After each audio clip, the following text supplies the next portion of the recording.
এখানে কি বলছে 7 আলিফ, যেখানে দেখেন আলিফের উপরে জিরো দেওয়া আছে, তাই না? জি ভাইয়া। তার মানে আমরা নর্মাল একটু আগে যে রুলসটা শিখলাম সেই রুলস অনুযায়ী কি বলা হচ্ছে, যে যদি জিরো থাকে তাহলে আমরা পড়বো না। এরকম। হুম, কিন্তু এই 7টা জায়গায় আমি পড়তেও পারি, কখন? যদি আমি থেমে যাই তখন। হুম, হুম।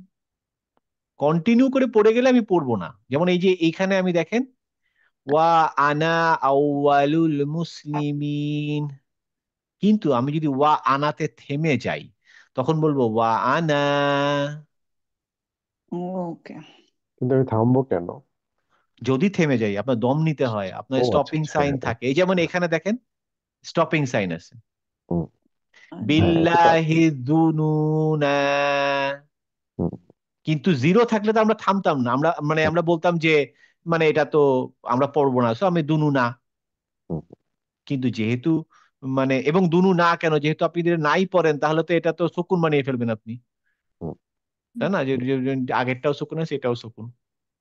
কিন্তু আমার এই 7টা কেসে, এই 7টা আলিফ কেসে আমাকে জানতে হবে যে যদি আমি মানে যদিও জিরো দেওয়া আছে তার মানে এই নয় যে সব সময় আমার এটা আম, কি বলে বাদ দিতে হবে। যদি ওখানে থেমে যাই তাহলে আমি এটাকে ইউজ করব।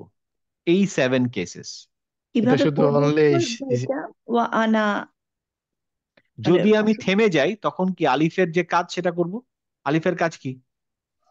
টান টান দেওয়া দিব একটা। একটা। একটা টান দিব বা দুইটা টান দিব, হ্যাঁ। মানে মাদের টান, তখন ওকে মাদ হিসেবে ইউজ করবো আলিফটা, হুম, যদি হুম, থেমে এটা যাই। এটা আর শুধু এই যদি 7টা কেসে, মানে আর কোনো ইয়ে শুধু নাই এই শুধু? 7টা কেসে, এই জন্য এটার নামই হচ্ছে 7 আলিফস। ওয়া পুরা আনা। কোরআনে এই 7টা জায়গায় আছে। সেই, এখন আমার সূরা নামটা মনে নাই, আমি সূরা নামটা বের করে আপনাদের দিয়ে দিব ইনশাল্লাহ। বাট আয়াত নামটা এখানে দেওয়া আছে, আমি সূরা নামটা কেন ওখানে তখন দেই নেই, কারণ একটু দিতে হবে, ইনশাল্লাহ দিব, স্লাইডটা আপডেট করে জানিয়ে দিব ইনশাল্লাহ। এবার বুঝা আমাদের গেছে? এগুলো জি। মুখস্থ করে হ্যাঁ। ফেলতে হবে কোথায় কোথায় হুম, আছে। মুখস্থ করতে পারেন, বা মানে আপনার যে আপনি যে মুসাফটা সবসময় ইউজ করবেন সেই মুসাফটার মধ্যে এটা দাগিয়ে রাখতে পারেন। হুম। ওই জায়গায় আসলে আপনার তখন মনে পড়বে যে আচ্ছা এটা তো এইভাবে পড়তে হবে। হুম। আর হুম। আচ্ছা ভাই, কোরআনে কি দাগ দেওয়া যায় পেন্সিল দিয়ে হালকা করে? হ্যাঁ হ্যাঁ হ্যাঁ, দেওয়া যায়, কোনো সমস্যা নেই, কোনো সমস্যা নেই, দিতে পারবেন। ওটা তো একটা মানে পড়ার বই, আমরা তো মানে ওটাকে তো পড়াশোনার জন্যই দেওয়া। জি। ওটা তো আমরা রেখে দিব, সাজিয়ে রেখে দিব, সেটা তার জন্য না। পড়তে গেলে যেভাবে সুবিধা হয় আপনি আপনার নিজের মতো করে দাগ দিবেন, কোনো সাইন প্রয়োজন হলে সাইন দিয়ে রাখবেন, আপনার নিজের যদি ওখানে কোনো থাকে যে আপনার কোনো নোট লেখার থেকে নোট একটা কোণে লিখে রাখবেন, জি। মানে কোনো সমস্যা নেই। এই জন্যই তো অনেকে এখনকার তো আমরা খুব মানে বিভিন্ন রকমের কোরআন দেখি। আগে তো অনেক, এবং আমাদের তো অ্যাপস ট্যাপস আছে বলে আমরা আসলে হার্ড কপি ইউজ করি না। কিন্তু আপনার পুরোনো দিনের আপনি যদি কোনো হাফেজকে দেখেন, ইভেন হুম, এখনো হাফেজরা কিন্তু অ্যাপস দেখে কোরআন পড়ে না।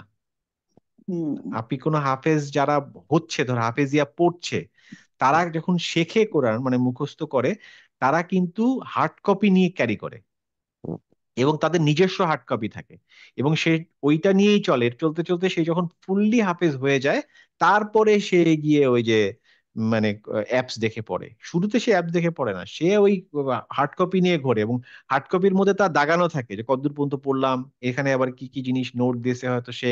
এই যে আপনি যে এত রুলস নিচ্ছে, এই যে এত যে আপনার স্লাইড, স্লাইড তো তার কাছে থাকে না, সে ওইখানে ছোট ছোট করে লিখে রাখে। হয়তো টিচার বললো যায় তোমার এটা ভুল হয়েছে, এটা এখানে এখানে এই হবে, ওর সাথে সাথে ওটা পিছনে একটু করে লিখে রাখে। কারণ ওই মুসাফটাও হাতে নিয়ে ঘোরে সব সময়, 3-4 বছর ধরে। যখন পুরা হাফিজে হয়ে যায় তখন ওর তো মাথার মধ্যে ঢুকে গেছে যে কোথায় কোন রুল। হ্যাঁ, তখন তো ওটা দেখে পড়ে না।